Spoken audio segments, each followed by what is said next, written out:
हमारे चैनल को सब्सक्राइब करें और बेल आइकन दबाएं। दीपा केसवानी के पति अंकित केसवानी की मौत होती है, जिसे एक्सीडेंट करार दिया जाता है।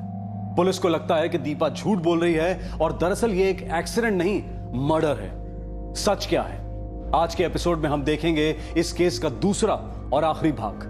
क्राइम पेट्रोल सतर्क। बलदेव पाजी, वो बंदा अंकित टपक गया है। हाँ सुना, एक्सीडेंट केस दर्ज हुआ है। फिर भी मैं निकल ले रहा हूँ अपनी सेफ्टी के लिए। ठीक है, निकल। मुझे लगा था स्कल में फ्रैक्चर्स थे, हैमरेज भी हुआ होगा। मगर आपको क्या लगता है ये इंजरी गिरने से नहीं किसी और वजह से हुई हो? इंस्पेक्टर, इस बारे में मैं कुछ नहीं बता सकता हूँ। अब क्योंकि ये एक्सीडेंट केस था इसलिए मैंने आपको तुरंत इन्फॉर्म किया था। जब अंकित केसवानी को यहाँ लाया गया था, कंडीशन बहुत क्रिटिकल थी। ये तो मैं जानता हूँ डॉक्टर पटेल। आप सिर्फ मुझे ये बताइए कि ऐसी इंजरीज गिरने के बजाय किसी और कारण से हो सकती हैं। इंस्पेक्टर, हमारा काम अनुमान लगाना नहीं है। हमें बताया गया कि इंजरी फिसल कर गिरने से हुई है।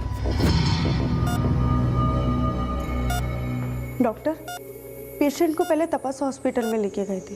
ये वहाँ की रिपोर्ट है।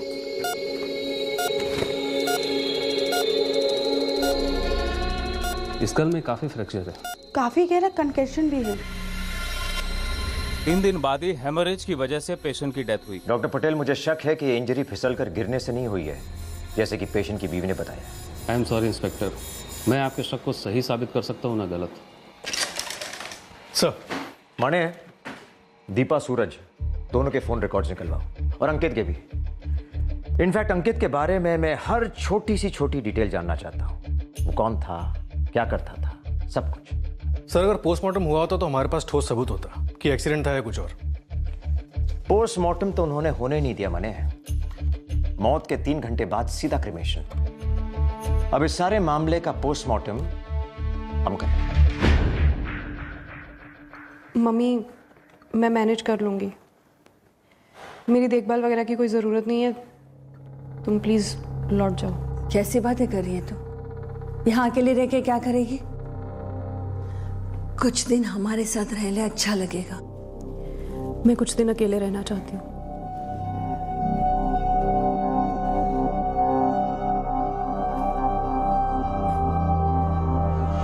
एक बात बता, तेरे और अंकित के बीच में सब कुछ सही तो था ना?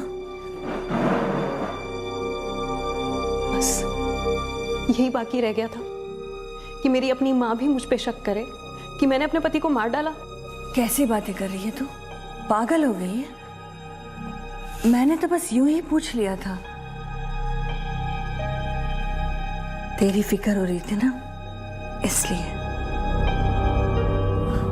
सर, अंकित केसवानी हमारी कंपनी में सेल्स में था। हम लोग मोटर पंप्स के डीलर हैं सर। आप अंकित और दीपा केसवानी को कितना जानते थे? अच्छे से जानता हूं सर। क्या उन दोनों के बीच कभी कोई प्रॉब्लम थी? प्यार था सर। अंकित कभी भी ऑफिस से घर जाने के लिए इतना उतावला कभी नहीं रहता था। उनकी शादी को सिर्फ 8 महीने ही हुए थे। और दीपा, क्या वो खुश रहती थी? हाँ सर, मतलब जब भी मैं उनसे मिला या कभी उनके घर गया या कभी वो मेरे घर आए, वो हमेशा ही बहुत खुश लगती थी सर। दोनों बहुत हैप्पी थे। Thank you.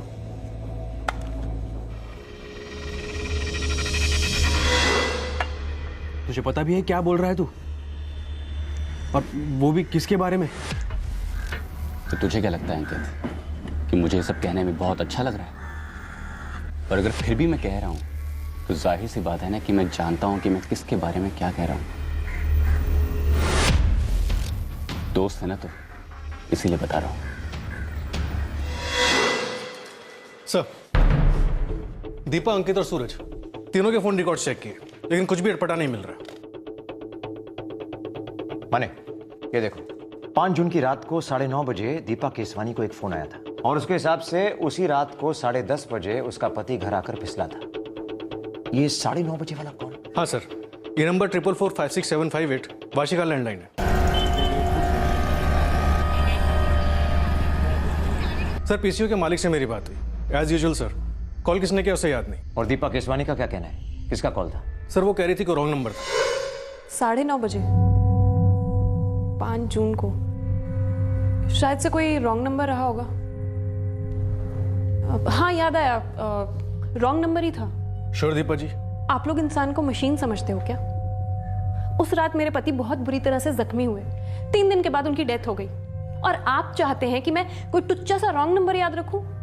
मुझे तो ये समझ में नहीं आ रहा कि मुझे हैरेस क्यों किया जा रहा है।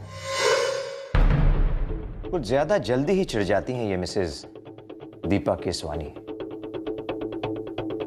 कोई तो वजह होगी इस चिड़चिड़ाहट की। जी सर। सर, मैंने सूरज के फोन रिकॉर्ड्स भी चेक किए थे। दीपा ने 10:35 पर उसे फोन किया था। दीपा और सूरज ने खुद ये कहा है। क्या हुआ दीपा? सर, पता नहीं क्यों इन फोन रिकॉर्ड्स में और हमारी इन्वेस्टिगेशन के एंगल में मुझे कोई मतलब नहीं लग रहा। और मुझे कुछ और ही मतलब लग रहा है मणि। देखो मणि, हम तुम्हारी फीलिंग्स के साथ चल सकते हैं और केस क्लोज कर सकते हैं,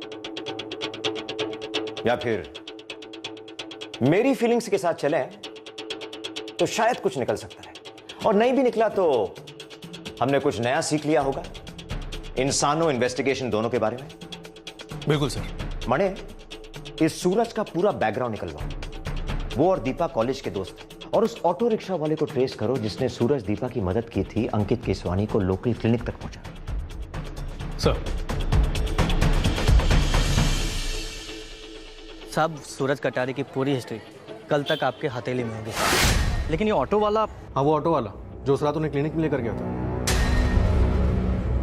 साहब, अब बोले तो विरार में कितने सारे ऑटो चलते हैं ना। हाँ, तो तेरा दिमाग भी कौन सा किसी ऑटो से कम चलता है गोविंद, इसीलिए काम तुझे दे रहा हूँ। आपने चने के झाड़ पे चढ़ा ही दिया है तो आपकी हथेली में मूंगफली थोड़ी ना रखूंगा। पुलिस दीपा केसवानी के पीछे हाथ धोकर पड़ गई क्योंकि उनके शक की बुनियाद काफी मजबूत थी। 2 स्टेटमेंट्स में एक्सीडेंट के अलग अलग ठिकाने बताए गए और लाश का क्रियाक्रम कुछ ज्यादा ही जल्दबाजी में किया गया। लेकिन पुलिस के हाथ कोई ऐसा ठोस सबूत नहीं लग रहा था जिसकी वजह से उनका शक यकीन में बदल जाता। लेकिन जैसे जैसे इन्वेस्टिगेशन आगे बढ़ती जा रही थी, वैसे वैसे पीछे हुए किस्से और वारदातों की कड़ियां एक दूसरे के साथ जुड़ना शुरू हो गई थी। हमारा शक गहरा होता जा रहा है सूरज के अंकित केसवानी को गिरकर चोट नहीं आई, बल्कि कातिलाना वार किया गया उस पर, और हमें लगता है कि वार तुमने किया। नहीं सर, ये बात सच नहीं है। मैंने अंकित पे कोई वार नहीं किया। ठीक है, करवाया किसी से। तुमने और दीपा ने मिलकर सुपारी दी किसी को? आखिर साजिश क्या है, बताओ हमें। सर, कोई साजिश नहीं है। जो मैंने आपसे पहले कहा था वही बात है। सर, दीपा मेरी एक अच्छी दोस्त है, तो उसने मुझे फ़ोन किया। उसने बताया कि अंकित घर में फिसलकर गिर गया है, उसको बहुत चोट लगी है, उसके सिर से खून निकल रहा है, तो प्लीज़ जल्दी आ जाओ। तो मैं चला गया सर। हाँ जी। सूरज, ये कैसे हो गया?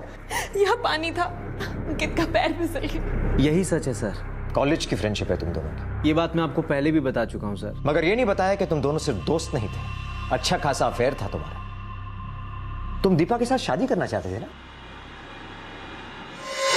रिक्शा वाले पे स्पॉट लगाया हुआ है साहब, जल्दी आएगा वो अपने रडार में। लेकिन सूरज कटारी अपने रडार में फंस चुका है साहब, और आपके लिए खुशखबरी भी है। हाँ, तो बता ना। साहब, वो कंप्यूटर का प्रोग्राम विग्राम होता है ना, उसका सेल्समैन है ये सूरज कटारी, और इधर ही विरार में उसके बापों का एक हार्डवेयर की दुकान है, और इसका बड़ा भाई हाट बताता है उसके बापों को। खुशखबरी क्या है? खुशखबरी ये है सर जी कि सूरज और दीपा का सॉलिड कहानी था इस कॉलेज में। फिर दीपा की शादी हुई अंकित से? वो तो बाद में हुई सर जी। पहले सूरज की शादी हुई, चट शादी पट्टलाल। बाद में दीपा की शादी हुई उस अंकित केसवानी के साथ 8 महीने पहले। ये दीपा और सूरज का अफेयर क्यों टूटा था, और सूरज की शादी क्यों टूटी थी? अब साहब, मोटा मोटा जो पता चला वो आपके सामने ताज़ा ताज़ा पेश कर दिया। तूने वाकई में बहुत बड़ी खुशखबरी दी है गोविंद। आगे की स्टोरी ये सूरज ही सुनाएगा हमें। दीपा और तुम गर्लफ्रेंड बॉयफ्रेंड थे, फिर तुम्हारी शादी हो गई, वो शादी टूट गई, फिर दीपा की शादी अंकित से हुई। अब अंकित इस दुनिया में है ही नहीं, तुम दोनों फिर से सिंगल एक दूसरे के लिए। क्यों? सर, मैं दीपा से प्यार करता था, शादी करना चाहता था उससे, लेकिन उस रिश्ते को मैंने तोड़ दिया था, किसी और से शादी कर ली थी। फिर हमारा डाइवोर्स हो गया। डाइवोर्स होने के बाद मैं दीपा से फिर से मिला। कंचन, तुम्हारी एक्स वाइफ, सेपरेशन से पहले एक केस दर्ज किया था तुम्हारे खिलाफ उसने, डोमेस्टिक वायलेंस का, जीके रोड पुलिस स्टेशन में। पीटते थे तुम अपनी वाइफ को? सर, मैंने आज तक हाथ नहीं उठाया था उस पर। हाँ, झगड़े जरूर होते थे हमारे बीच। झगड़े क्यों होते थे? मेरी माँ सर, मेरी माँ ही मेरे लिए सब कुछ है, लेकिन वो मेरी माँ के साथ बदसलूकी करती थी सर, इसलिए हम दोनों ने घर छोड़ दिया था। माँ और पापा के बीच में डाइवोर्स हो चुका था, तो बड़े भैया पवन पापा के साथ रहते थे और मैं माँ के साथ। सर, कंचन ने हर वक्त मेरी माँ की इंसल्ट की है, उसके बावजूद भी गुस्से में आकर भी मैंने कभी भी उस पर हाथ नहीं उठाया। ये सब उसने केस वेस दर्ज किया है ना, इस सिर्फ मुझे तकलीफ देने के लिए और कुछ नहीं। कंचन से अलग होने के तुरंत बाद तुम दीपा से दोबारा मिले? हाँ सर, मैं और माँ मीरा रोड रहते थे। डाइवोर्स होने के बाद विरार में मेरी नौकरी लग गई थी तो मुझे विरार शिफ्ट होना पड़ा। माँ अभी भी मीरा रोड में रहती हैं, लेकिन विरार में मैं दीपा के फिर से कांटेक्ट में आया। सिर्फ कांटेक्ट नहीं सूरज, तुम दोनों का अफेयर शुरू हुआ फिर से, जो अंकित को पता चल गया। रास्ते का कांटा बन गया वो, और उस रास्ते के कांटे को निकालने का ये मर्डर सबसे आसान तरीका लगा तुम दोनों को। क्यों? सर आप बिल्कुल गलत ट्रैक पे जा रहे हैं। तो सही ट्रैक बताओ मुझे। मैं दीपा से कभी शादी नहीं करता, तभी तो मैंने उससे रिश्ता तोड़ा था। मगर तुम प्यार करते थे ना उसे?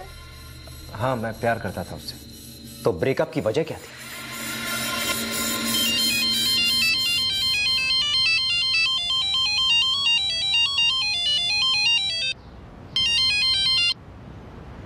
हेलो, हाँ दीपा, हाँ बोलो ना।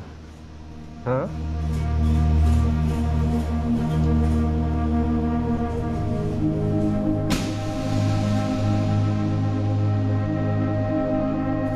Okay, bye bye.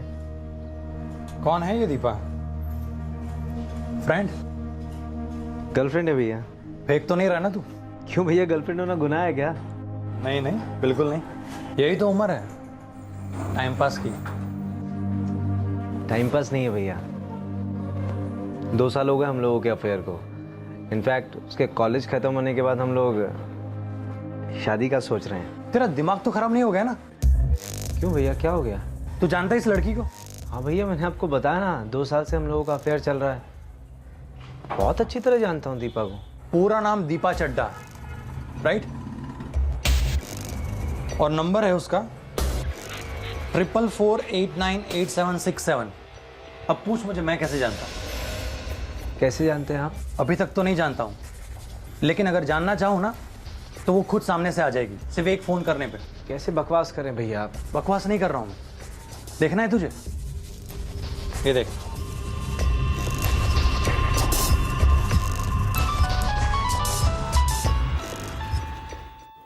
हेलो। हाय, दीपा बोल रही है? या स्पीकिंग। मेरा नाम पवन है और आपका नंबर मुझे हरीश ने दिया था। ओ हाय पवन। हाय दीपा, क्या मिल सकते हैं? मुझे वो मेरा मतलब है यू नो। हाँ हाँ मैं समझ गई। बताओ कहाँ मिलना है? आज रात कैसा रहेगा? ठीक है। जगह है ना तुम्हारे पास? हाँ जगह है, उसकी चिंता मत करो आप। तो मैं शाम को 6 बजे आपको पिकअप करता हूँ सेंट्रल प्लाजा कॉफी शॉप से। ठीक है। हाँ हरीश ने सब बताया ना, मेरा रेट और कितना एडवांस और बाकी सब भी? हाँ बिल्कुल, तभी तो मैंने आपको कॉल किया।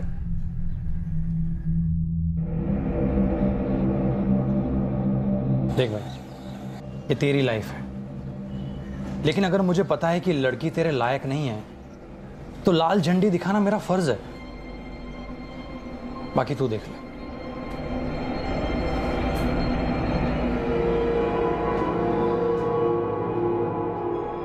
छह बजे एक अर्जेंट काम है। ऐसी कौन सी अर्जेंट मीटिंग आ गई दीपा? कुछ नहीं, माँ को डॉक्टर के पास लेके जाना है। 6:05 हो गए, मैं निकलती। बैठो दीपा, वो फोन नहीं करेगा। क्या? कौन फोन नहीं करेगा सूरज? छोड़ो ये सब बातें, बैठो ना, मुझे तुमसे कुछ जरूरी बात करनी है।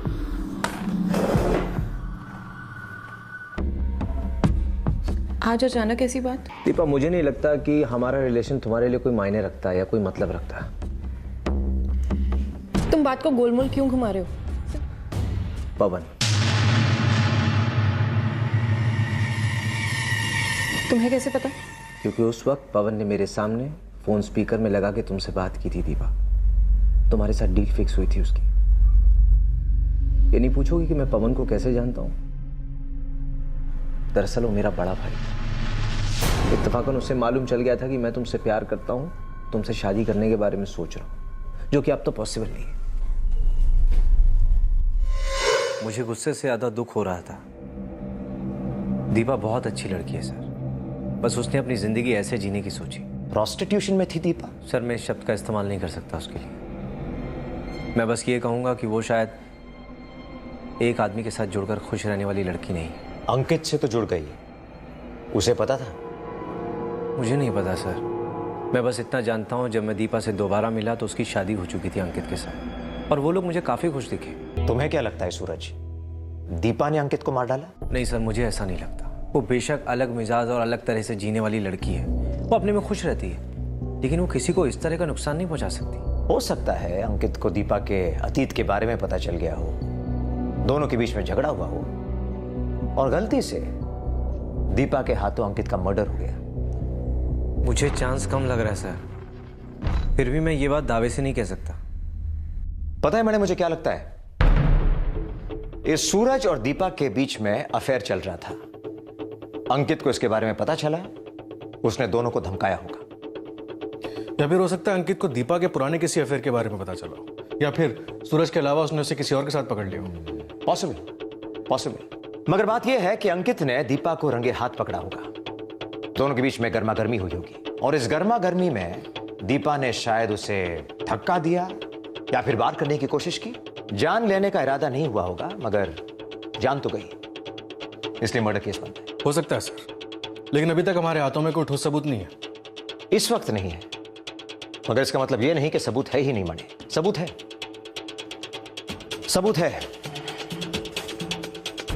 इसी माहौल में किसी पर्दे के पीछे यह सबूत हमारा इंतजार कर रहा है, जो सारे झूठ को बेनकाब करेगा। माने उस ऑटो ड्राइवर के बारे में कुछ पता चला? अभी तक तो नहीं सर, लेकिन विरार के सारे ऑटो ड्राइवर्स की स्कैनिंग चल रही है।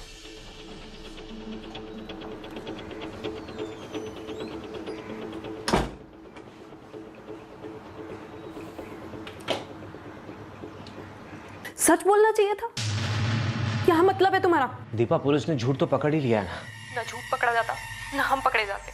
ऐसा सब कुछ होता ही नहीं अगर तुमने वो चौक वाली बात पे इतना जोर नहीं दिया होता तो। देखो, अगर वो लोग पूछे तो उनसे कहना कि घर लौटते वक्त अंकित का पैर फिसल गया था गोमती चौक में, ठीक है?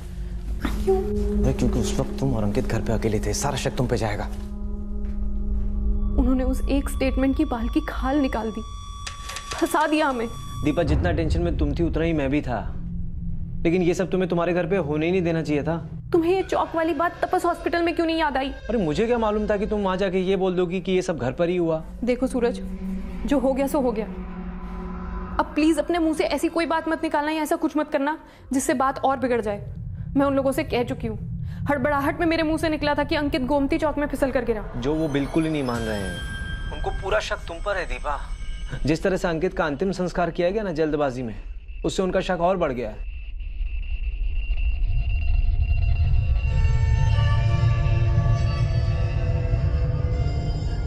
उसके टीवी सीरियल फेवरेट कौन से नहीं जानता मैं। तुम दोनों की दोस्ती किसी सीरियल की कहानी से कम नहीं होगी, नहीं? कैसे? मतलब दोस्त प्रेमी बनते हैं, फिर तुम्हारा ब्रेकअप होता है, फिर तुम बहुत अच्छे दोस्त बनते हो, और फिर कुछ नहीं अंकित।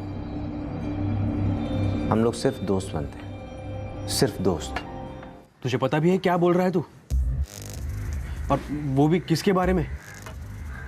तो तुझे क्या लगता है अंकित कि मुझे ये सब कहने में बहुत अच्छा लग रहा है?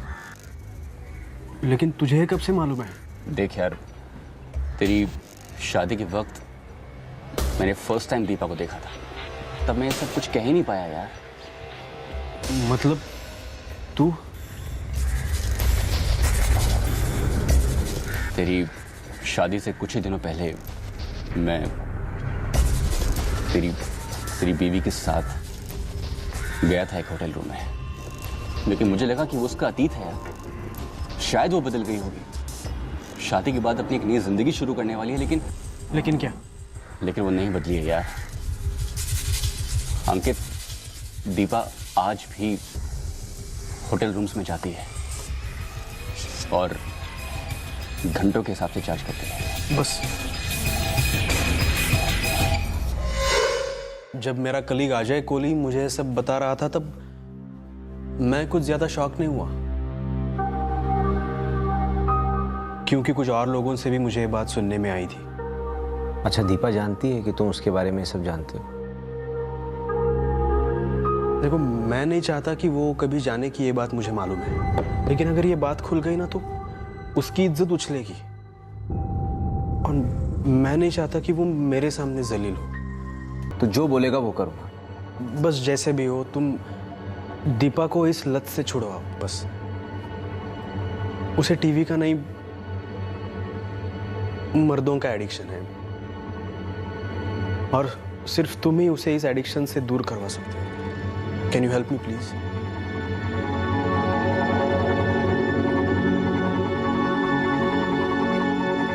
जिंदगियों में भूचाल आ गया था। अंकित, सूरज और दीपा तीनों के पैरों तले जमीन खिसक रही थी। अतीत का दर्दनाक अंधेरा, वर्तमान का कड़वा सच और आने वाले दिनों की धुंधली संभावनाएं।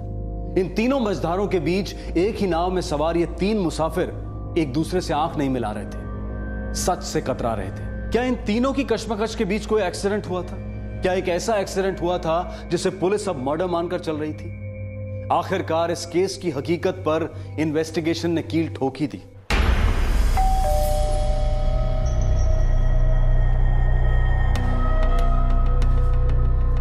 आप क्यों आए हैं आप यहाँ? वक्त आ गया है पर्दा गिराने का। आप लोग इतने जालिम क्यों हैं? किसी इंसान को शांति से शोक तक मनाने नहीं देते। मैंने अपना पति खोया है। खोना क्या होता है जानते हैं आप? जानते हैं हम। खोना जानते हैं, पाना जानते हैं, और किसी को जानबूझकर दूर भेजना भी जानते हैं, इतनी दूर कि वो वापस लौटकर आ ही ना पाए।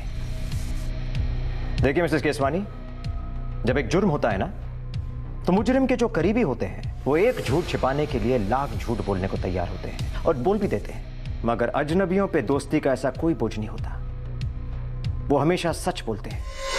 सर जी, वो कॉलेज में होता है ना, पढ़ाई के बाद और पढ़ाई, पीएचडी वेचडी। अपनी तो विरार में ऑटो रिक्शा वालों पर पीएचडी हो गई। पास हुआ? First class first. ऑटो वाले की यूनियन, उसका अड्डा, ऑटो वाले की चौलें, सब छान मारा, तब जाकर आपका आदमी हाथ लगा है। नाम है कैलाश पाटिल। कहाँ मिलेगा? कहीं ढूंढने की जरूरत नहीं है सर जी, आपके लिए लेकर आया हूँ। यहीं मेरे बगल में खड़ा है। मुझे वो मेरे बगल में चाहिए, या थाने में, अभी के अभी। 5 जून की रात को तुम अपनी ऑटो में एक घायल आदमी को पुष्कर क्लिनिक ले गए थे। हाँ साहब, एक मैडम थी और उसके साथ दूसरा वो साहब था, और एक आदमी बेहोश पड़ा था साहब। वो मैडम जो थी उस घायल आदमी की पत्नी थी। उसका कहना है कि उसका पति घर पर फिसल कर गिर गया, उसके सर पर चोट आई, वो मर गया। हमारा सोचना है वो झूठ बोल रहा है, ये मर्डर केस है। साहब बच्चे की कसम खा के कह रहे साहब, मेरा इसमें कुछ नहीं था साहब। मैंने तो उस आदमी को बस डॉक्टर के पास छोड़ा था साहब, मदद की थी साहब। वो जो मैडम थी और उनका दोस्त था, उन दोनों के बीच में बातें क्या हो रही थी? वो बात नहीं, आपस में जबरदस्त झगड़ा कर रहे थे साहब। किस बात पर? ये तो नहीं मालूम साहब, लेकिन वो मैडम मतलब सटक गई थी उसकी उस आदमी पर। झगड़े का मुद्दा तो समझ में नहीं आया साहब, लेकिन ये बात साफ है कि उस घर में कुछ तो लफड़ा था साहब। उस रिक्शे वाले का ना तो कोई स्वार्थ है, ना फायदा, ना मतलब, इसलिए उसके झूठ बोलने का 0 चांस है। मिसेस दीपा केसवानी, ये सब किया कराया आपका है, और ये सारा अरेंजमेंट आप ही के घर हुआ था। उस ऑटो वाले ने कुछ कह दिया और आपने मान लिया? किस अरेंजमेंट की बात कर रहे हैं आप? उस अरेंजमेंट का नाम है बलदेव आहूजा। ताज्जुब हो रहा है ना आपको? इतना बड़ा राज हमें कैसे पता चल गया? मगर यह भी एक राज है जो मुजरिम को जेल जाकर समझ में आता है। जी हाँ मैडम, जेल आपका इंतजार कर रहा है, वहां आपको सब कुछ समझ में आ जाएगा।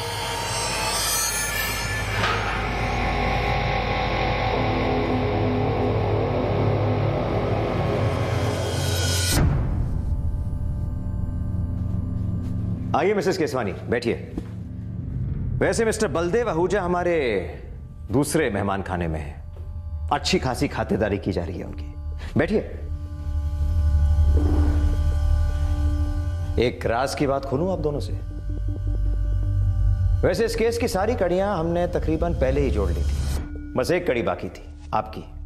थोड़ा मुश्किल पड़ रहा था क्योंकि आप शुरुआत से ही अबला होने की एक्टिंग कर रही थी, मासूम बनने के दावे कर रही थी। मगर सच ये है मिसेस केसवानी कि हमने आपके हर दावे पर गिरे पर्दे को ना सिर्फ उठाया है, बल्कि उसके चिथड़े उड़ा दिए हैं।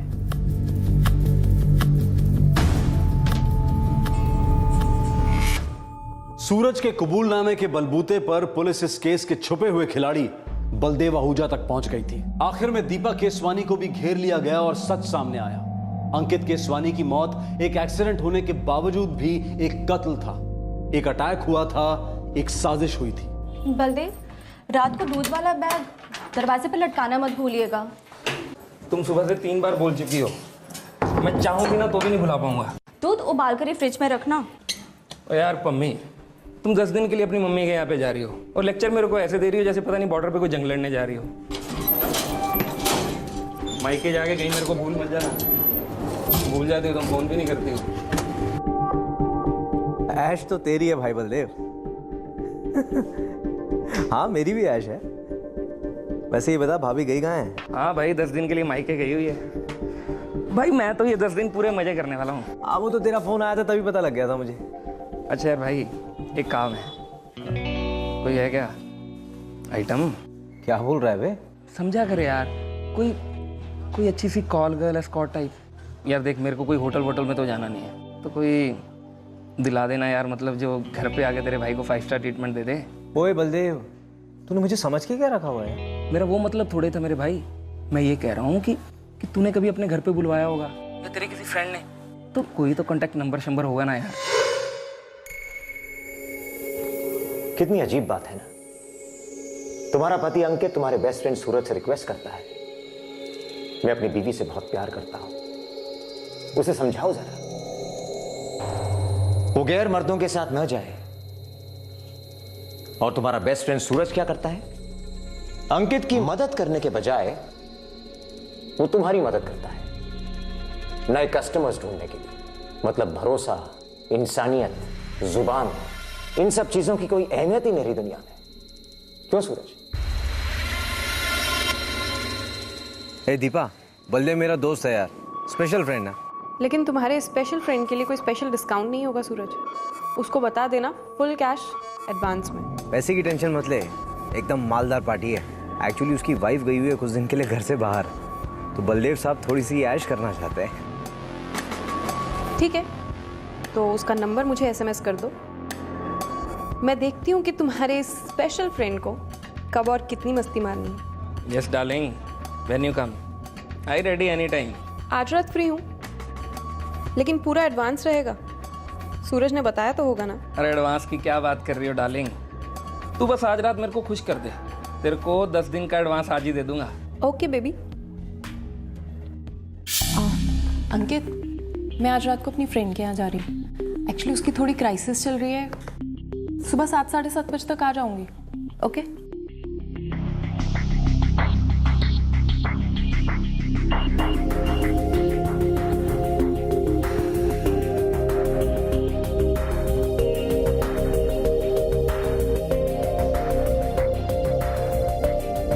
The number you have called is currently not reachable.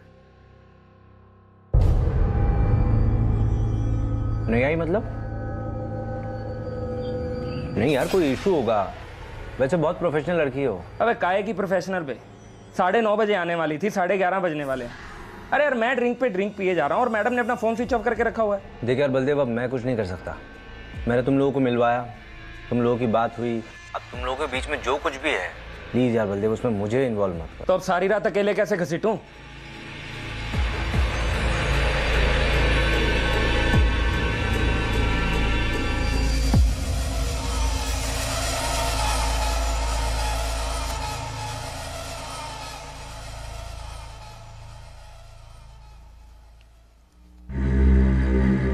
अब बुखार कम हो रहा है, लेकिन अभी भी बॉडी पेन बहुत है। 3 पेन किलर्स ले चुकी हूँ। तुम आज रात आराम करो ना, आज कहीं मत जाओ। मैं भी यही सोच रही थी।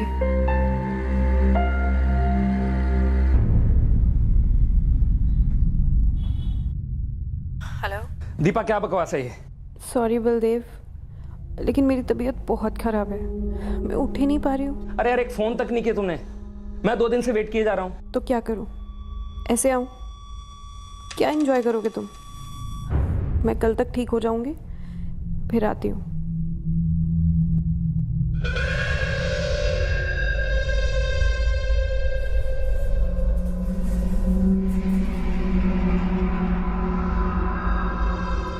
अरे यार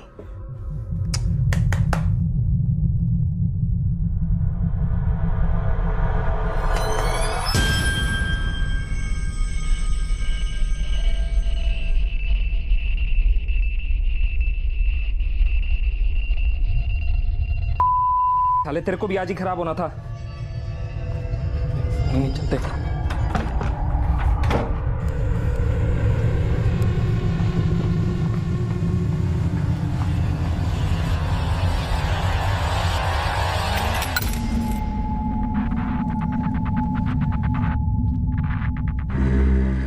आराम से खाओ।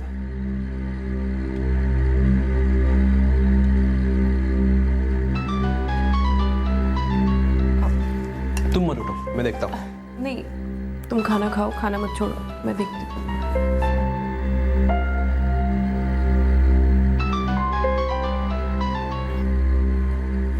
हेलो। दीपा। कौन? दीपा, बलदेव बोल रहा हूँ। हाँ हाँ बलदेव, बोलो। तू आने वाली थी ना? मेरी तबीयत ठीक नहीं है, मैं अभी नहीं आ सकती। हद है यार, रोज सेम सेम बहाना। मैं कोई बहाना नहीं बना रही हूँ, मेरी तबीयत सच में खराब है, मैं अभी नहीं आ सकती। भी मारा है तू साली। साली किसी ने 4 पैसे ज्यादा दे दिए होंगे, बस तू चली गई उसके साथ। देख, उसको छोड़ के अभी के अभी मेरे घर पे आ जा। जितने पैसे तेरे को वो दे रहे हैं ना, उससे कहीं ज्यादा मैं दूंगा तेरे को साली। एक और बार तुमने बदतमीजी से बात की ना। Okay okay, sorry darling, please मान जाओ, आ जाओ। टैक्सी भेजूं? तुम्हें एक बार सुनाई नहीं दिया? मैंने कहा मेरी तबीयत ठीक नहीं है, मैं नहीं आ सकती। नहीं का मतलब नहीं। साली तो कोड़ी। तुम्हारी हिम्मत कैसे हुई मुझे गाली देने की? कौन है? वो अंकित, पता नहीं, कोई फोन पे बस गाली दिए जा रहे हैं। साली 2 कौड़ी की धंधे वाली। तेरे को पता है मैं कौन हूँ? तेरे को पता है जितने जितने तेरे कस्टमर है ना, उससे कहीं ज्यादा मेरे पुलिस रिकॉर्ड है। साली एक चुटकी में तेरे को तेरे घर से उठा लूंगा, एक चुटकी में। हाँ आजा, आजा। एड्रेस है या SMS करूं? कौन है बे? अरे मैं जो भी हूँ, तू पहले बता तू कौन है? बड़ा उठवाएगा नाम है। चल बोल, कहाँ मिलना है? सामने आ, चल। औकात में रह तू, अपने बाप से बात कर रहा है तू। अरे सामने तो आ, जो भी है तू, और तू अपनी औकात में रहे। सुन सुन, अगर दांत तोड़ के हाथ में नहीं दिया ना, तो मेरा नाम भी अंकित नहीं। ओ अंकित फंकित जो भी तेरा नाम है, हंसा मत मुझे और चुप करके दीपा से बात करवा। ए सुन, अगर दोबारा यहाँ पे फोन किया ना, तो ढूंढ कर वहीं गाड़ दूंगा जिंदा। कोई कुत्ता भी नहीं सूंघेगा तेरी कब्र। अबे तुझे प्यार से बोल रहा हूँ, चुपचाप फोन दीपा को दे दे। अब अंकल को सच में गुस्सा आ रहा है। हाँ हाँ, मुझे मालूम है गुस्से को कहाँ घुसेड़ना है। अरे सामने तो आजा, गुस्सा तो दूर, रोना तक नहीं आएगा। कुछ अंदर नहीं जाएगा और कुछ बाहर भी नहीं आएगा। चल हट।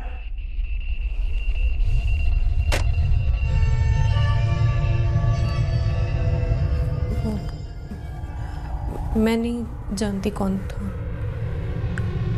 पर उसको मालूम है अब मैं कौन हूं। चलो डिनर खत्म करते हैं। अबे क्या हो गया बलदेव? एड्रेस दे साली का, एड्रेस दे। अरे भाई बलदेव थोड़ा शांत रहे यार। जब उसने बोला है कि वो बीमार है तो बीमारी होगी ना। तू उसके दल्ले की तरह बात क्यों कर रहा है बे? देख मेरी हट गई है, मुझे उसका एड्रेस चाहिए। तू मुझे पागल समझ रहा है? तू इतना गुस्से में है और मैं तुझे उसका एड्रेस दे दूं? ठीक है, तू एड्रेस मत दे उसका, मेरे पास तेरा एड्रेस है। मेरे साथ मेरा एक आदमी है, हम तेरे पास आएंगे, तेरी साले हड्डी तोड़ेंगे, साले तेरे को फोड़ देंगे। उसके बाद मेरे तू एड्रेस तो क्या, तू उसके घर छोड़ के आएगा मेरे को साले। अपने दोस्त को धमकी दे रहा है बे? तुझे पता है ना, जब मेरी सड़क जाती है मैं कुछ नहीं देखता। तेरे को पता है ना, पहले भी मैं 2 हाफ मर्डर के लिए अंदर जा चुका हूँ। हाँ जानता हूँ। तो फिर क्या चाहता है? तेरे हाफ मर्डर के लिए भी अंदर चला जाऊं मैं? एड्रेस दे रहा है या मैं तेरे घर पे लेने आऊं?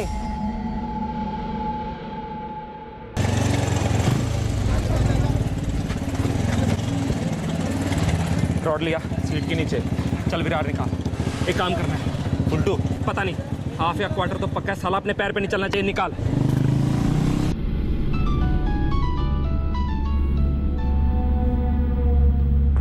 हेलो दीपा, तेरा बलदेव से कोई झगड़ा हुआ क्या? सूरज, वो तुम्हारा दोस्त ना एकदम घटिया है, 3rd क्लास सड़क छाप।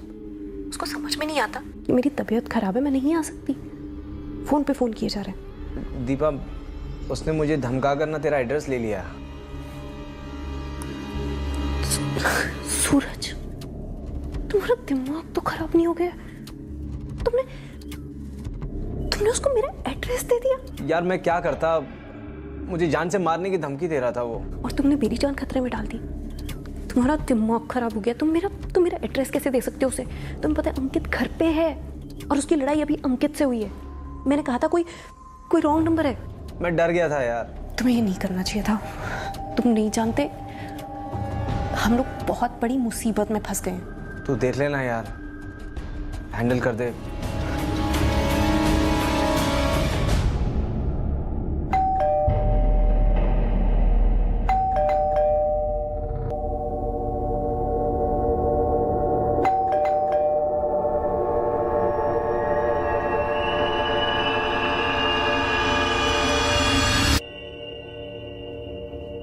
कौन है तू?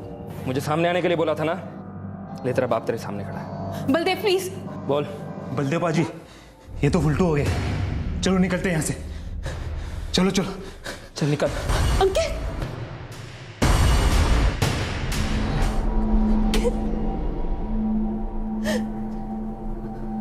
70% सच हमें सूरज ने बताया, बाकी बलदेव आहूजा ने। तो मिसेस दीपा अंकित केसवानी, सच यही है, अटैक हुआ, मर्डर हुआ, और आपने हमसे सब कुछ छुपाया। मैं नहीं चाहती थी कि पूरी दुनिया को पता चले कि मैं क्या करती हूँ। आप जो करती हैं, उसने आपकी पति की जिंदगी छीन ली। मैंने अंकित की जान बचाने की कोशिश की थी, मुझे नहीं पता था ये सब हो जाएगा। जब हम कुछ गलत करते हैं, हम कई चीजों के बारे में नहीं सोचते, मगर वो होती जरूर है। अब देखो, तुमने सोचा भी नहीं होगा कि जब से तुम्हारी शादी हुई है, अंकित को ये पता था कि तुम प्रोस्टिट्यूशन में इन्वॉल्व हो। यकीन नहीं होता? अपने दोस्त सूरज से पूछ लीजिए। क्यों सूरज, सच कह रहा हूं ना? अंकित ने सूरज के साथ सब कुछ शेयर किया था। इनफैक्ट वो सूरज की मदद ले रहा था तुम्हें इस दलदल से बाहर निकालने के लिए। वो तुमसे बहुत प्यार करता था, और तुम्हारा ये दोस्त, ये गुड फ्रेंड, तुम्हें उस दलदल में पूरी तरह डुबोने पर तुला हुआ था। मेरी समझ में नहीं आता है कि अंकित ने तुम दोनों पे विश्वास कैसे किया।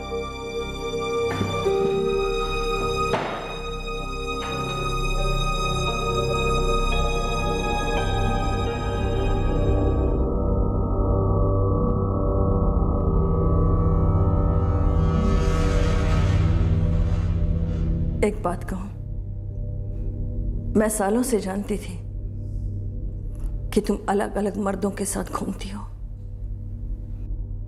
सोचा तुम्हारी फितरत होगी, क्या अच्छा क्या बुरा, तुम बस ऐसी हो। पर ये मैंने सपने में भी नहीं सोचा था कि तुम पैसों के लिए अपना जिस्म बेचोगी। मम्मी प्लीज, मैं पहले ही बहुत जलील हो चुकी हूँ, मेहरबानी करके तुम मत शुरू हो जाओ। मैं भी कम जलील नहीं हुई हूँ बेटा। एक बात याद रखना, बच्चे या माँ बाप जो कुछ भी करते हैं उसका असर एक दूसरे पर होता है। तुम्हारी गलती से आज एक मासूम की जिंदगी हमेशा हमेशा के लिए खत्म हो गई।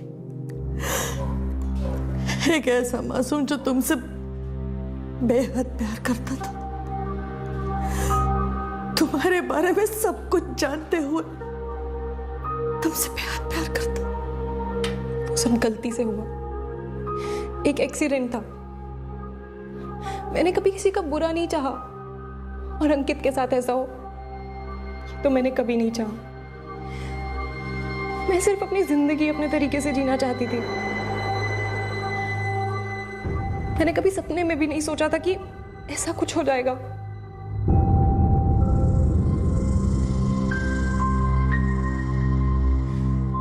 अंकित पर हुए हमले में बलदेव का साथी मुकेश अब भी फरार है। वो एक हिस्ट्री शीटर है और पुलिस उसे ढूंढ रही है। दीपा, सूरज और बलदेव को आईपीसी की धारा 302 के तहत हत्या के लिए और धारा 201 के तहत सबूत मिटाने के लिए और पुलिस को गलत जानकारी देने के जुर्म में गिरफ्तार किया गया है। दीपा अपनी जिंदगी किस तरह से जीना चाहती थी, उस पर हम कोई जजमेंट नहीं कर सकते, लेकिन इतना जरूर कह सकते हैं कि उसके लाइफस्टाइल की वजह से ही यह हादसा हुआ जिसमें उसका पति अंकित केसवानी मारा गया। अंकित पर हमला सोच समझकर किया गया था। मकसद भले ही कत्ल का नहीं था, लेकिन हमलावर अंकित को सबक सिखाने आए थे और उनके हाथों एक हत्या हो गई। क्या यह मौत अवॉइड की जा सकती थी? एक तरफ दीपा को डर था कि अगर अंकित को उसके व्यवसाय के बारे में पता चल गया तो उसकी शादी टूट सकती है। इसलिए जब फोन पर बलदेव से झगड़ा हो रहा था, तब उसने अंकित से झूठ कहा और कॉलर की आइडेंटिटी को गुप्त रखा। दूसरी तरफ था सूरज कटारा, जो जानता था कि अंकित दीपा की हरकतों से काफी हद तक डिस्टर्ब्ड है, लेकिन उसकी मदद करने की बजाय उल्टा वो दीपा को नए नए क्लाइंट्स दिलवा रहा था। क्या इस तरह के झूठ से, पीठ पीछे इस तरह की बेईमानियों से कभी किसी का भला हो सकता है? जवाब है बिल्कुल नहीं। दीपा अपने देह व्यापार की सच्चाई को अपने परिवार वालों से, समाज से छुपा कर रखना चाहती थी, इसलिए वो एक हादसे को छुपा रही थी, एक कत्ल को एक्सीडेंट का रूप देने की कोशिश कर रही थी। लेकिन जुर्म छुपाए नहीं छुपता, जितना छुपाने की कोशिश करो उतना ही ज्यादा उभर कर सामने आ जाता है। पुलिस को इस केस की शुरुआत में ही दाल में कुछ काला नजर आ गया था और उन्होंने दाल के गलने तक इसका पीछा नहीं छोड़ा। इस केस को अंजाम तक ले जाया गया। किसी समझदार व्यक्ति ने कहा है कि अगर सच बोलो तो कुछ भी याद नहीं रखना पड़ता, लेकिन एक झूठ बोलने से काफी लंबे अरसे तक कई और झूठ बोलने पड़ते हैं, लेकिन फिर भी झूठ पकड़ा ही जाता है। आपसे फिर मुलाकात होगी क्राइम पेट्रोल सतर्क में एक और नए केस के साथ। तब तक अपना ख्याल रखें, सुरक्षित रहें और याद रखें, झूठ बेवजह दलील देता है, सच खुद अपना वकील होता है। सही वक्त, सही कदम, सतर्क रहें। जय Hind. For more updates, subscribe to our channel, click the show links and enjoy watching the videos.